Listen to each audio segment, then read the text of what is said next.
আচ্ছা, এখন আমরা জানবো 2025 সালে টপ বাংলাদেশের টপ ইউনিভার্সিটি কোনগুলো।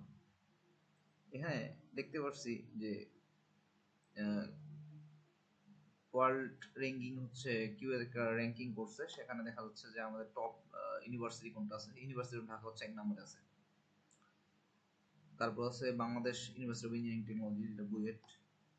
নর্থ সাউথ ইউনিভার্সিটি তারপর আছে, তারপর ব্রাগ ইউনিভার্সিটি আছে, তারপর জাহাঙ্গীরনগর ইউনিভার্সিটি আছে, তারপর কুয়েট আছে, তারপর ড্যাফোডিল ইন্টারন্যাশনাল ইউনিভার্সিটি আছে, তারপর রাজশাহী ইউনিভার্সিটি আছে, তারপর চুয়েট আছে, তারপর ইস্ট ওয়েস্ট ইউনিভার্সিটি আছে, তারপর international university of business, agriculture and technology আছে, তারপর আছে Shahjalal university of science and technology, তারপর আছে ইউআইইউ, ইউনাইটেড ইন্টারন্যাশনাল ইউনিভার্সিটি, তারপর আছে যে বঙ্গবন্ধু শেখ মুজিবুর রহমান এগ্রিকালচার ইউনিভার্সিটি, তারপর বাংলাদেশ এগ্রিকালচার ইউনিভার্সিটি এবং শেষে Jessore university of science and technology.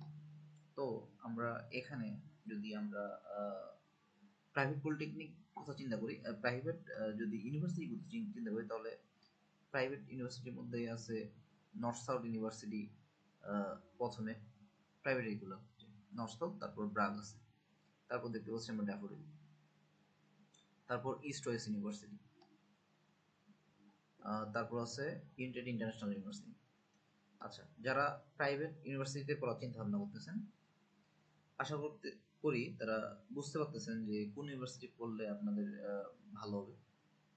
আর সরকারি যেটা আছে সেটা তো আমরা জানি যে ঢাকা ইউনিভার্সিটি টপেই থাকে, আর ইঞ্জিনিয়ারিং ক্ষেত্রে সব বুয়েট তো থাকবেই অবশ্যই। তো ধন্যবাদ সবাইকে।